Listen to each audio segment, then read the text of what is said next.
Picture Britain in the 1970s, a decade of disco beats, flared trousers, and flickering neon lights. Jukeboxes blare both and Slade, football chants echo through city streets, and pubs overflow with laughter and clinking pints. But as the sun dips below the horizon, another Britain awakens a darker, more dangerous one. Beyond the pub doors, leather-jacketed youths lurk on corners, glass bottles tucked into sleeves not for drinking but for fighting. Knives glint in the shadows of back alleys, and the air hums with tension. This wasn't the Britain of nostalgia or postcards. This was a Britain ruled by gangs, where every pint could be your last before a riot. Where cigarettes and beer-fueled underworld empires, and where police faced anew. Ruthless enemy, young, fearless, and forged in the streets. Tonight, we dive into the brutal world of Britain's 1970s gang wars, a saga of loyalty, betrayal, and blood, where survival hung on the edge of a blade. Welcome to PastMuse, where history's darkest corners come alive. To understand the gang wars, picture a Britain crumbling under strain. The 1970s battered the working-class factories that once roared with steel and smoke fell silent, their gates locked. Unemployment surged, poverty gripped industrial heartlands like Birmingham, Manchester, Liverpool, Glasgow, and London's East End for young men. The future was a dead end, no jobs, no money, no respect. Gangs offered a twisted salvation, purpose, power, and pride. In neighborhoods where survival trumped hope, gangs became tribes, their members swaggering in leather jackets and heavy boots, bound by a code of violence. Football stadiums turned into their battlegrounds, where chants and songs gave way to blooded fists and shattered bones. The chaos spilled from terraces to pubs, streets, and entire districts carved into fiercely guarded territories. Each gang ruled its patch like a miniature kingdom, defending it with knives, bottles, and raw fury. Crossing into rival turf was a dare, an invitation to a beating or worse. Ordinary families lived in fear, streets at night becoming no-go zones. Parents hurried children home before dark. Shopkeepers shuttered early at the first hint of trouble, and behind closed curtains, people prayed the gangs wouldn't choose their street.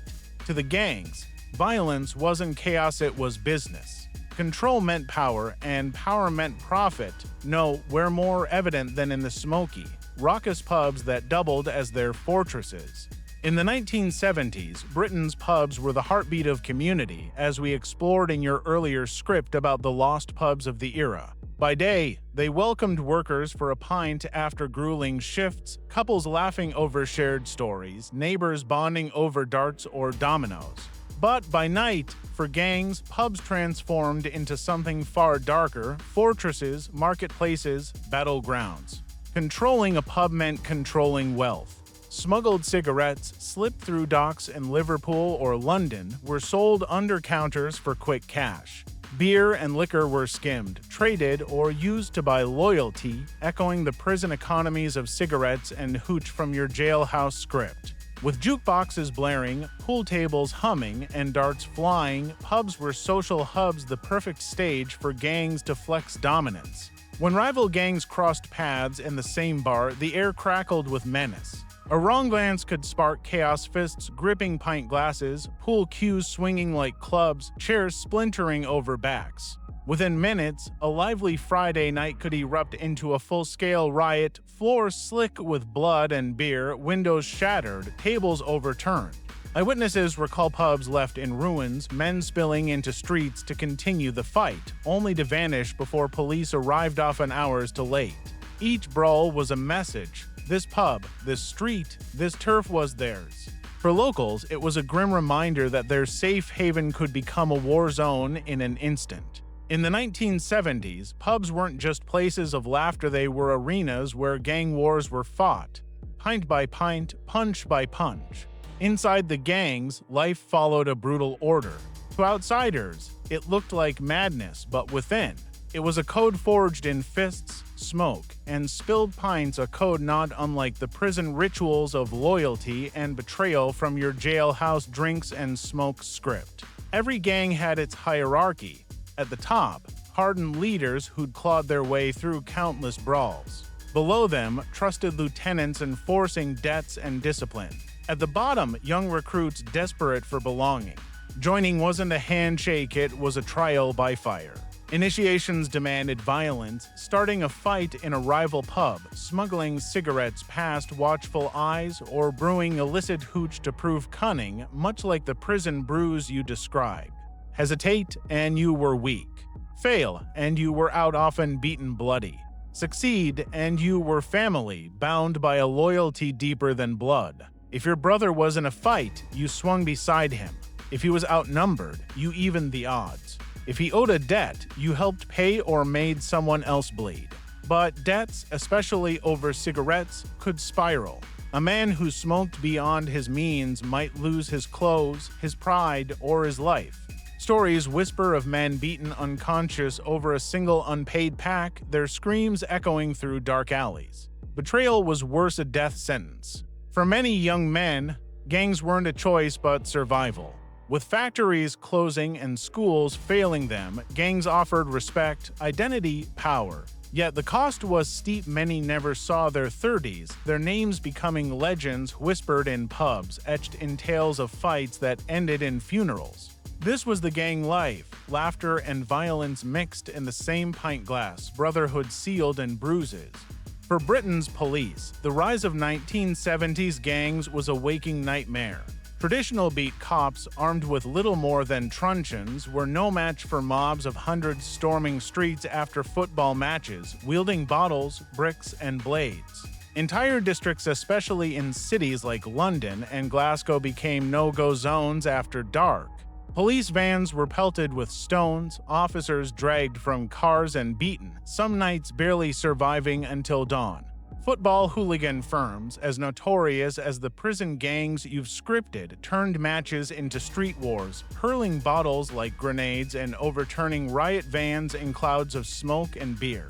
Behind the violence lay a thriving underworld economy. Gangs ran smuggled cigarettes through docks, mirroring the prison tobacco trade you described, and peddled cheap, illegal booze to pubs at half the price. Drugs, though small at first, began seeping into the mix, swelling profits. Money fueled more power, more weapons, more recruits. Police fought back with special task forces, riot squads charging into gang strongholds with shields and batons. Nighttime raids tore through flats and pub backrooms, but every victory came at a cost.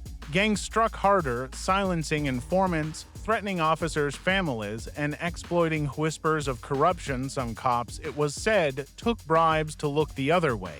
The underworld wasn't just a nuisance, it was a shadow society thriving in plain sight, fueled by beer, cigarettes, and blood.